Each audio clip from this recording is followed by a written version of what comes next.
यार काफ़ी दिनों से देख रहा हूँ सोशल मीडिया पे, जैसे फेसबुक ऑन करो, इंस्टाग्राम ऑन करो या कुछ भी ऑन करो तो साकिब चद्दड़ और मोमना इकबाल की न्यूज़ ही सामने आ रही है।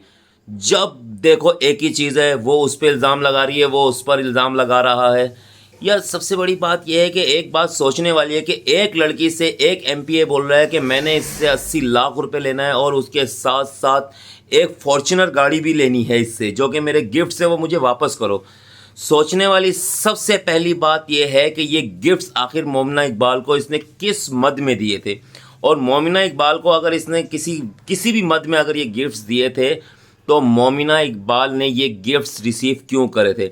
आखिर कुछ तो गड़बड़ है, कुछ तो दाल में काला है। ऐसा तो नहीं है, साकिब भी बिल्कुल सही बोल रहा है कि ये औरत कार्ड इस्तेमाल कर रही है, क्योंकि औरत कार्ड इस्तेमाल इसलिए कर रही है, क्यों, इसकी वजह दरअसल ये है कि यार ऐसे कोई किसी को गिफ्ट नहीं देता। दाल में कुछ ना कुछ काला है। अगर उसने, साकिब चद्दड़ ने आपको गिफ्ट दिए तो आपने भी उससे कई कस्में वादे किए होंगे। इसी तरह कोई गिफ्ट नहीं देता। मैं बेवकूफ़ नहीं हूँ कि मैं किसी भी लड़की को उठा के इसी तरीके से गिफ्ट दे दूँ। जब तक मेरा फ़ायदा नहीं होगा, किसी इंसान का फ़ायदा नहीं होगा, वो किसी को कोई चीज़ नहीं देता।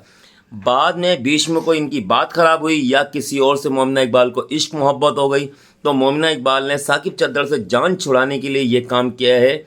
वरना इतनी आसानी से कोई किसी को इतने बड़े बड़े गिफ्ट्स नहीं दे देता। हाँ, साकिब चद्दड़ का भी बैकग्राउंड दुनिया जानती है कि वो कितना करप्ट तरीन इंसान है, लेकिन मोमिना इकबाल, आपसे सिर्फ ये सवाल है कि आपने ऐसे करप्ट तरीन इंसान से रिश्ता कैसे रख लिया। आपने दोस्ती भी थी तो आपकी क्यों थी? कुछ तो गड़बड़ है।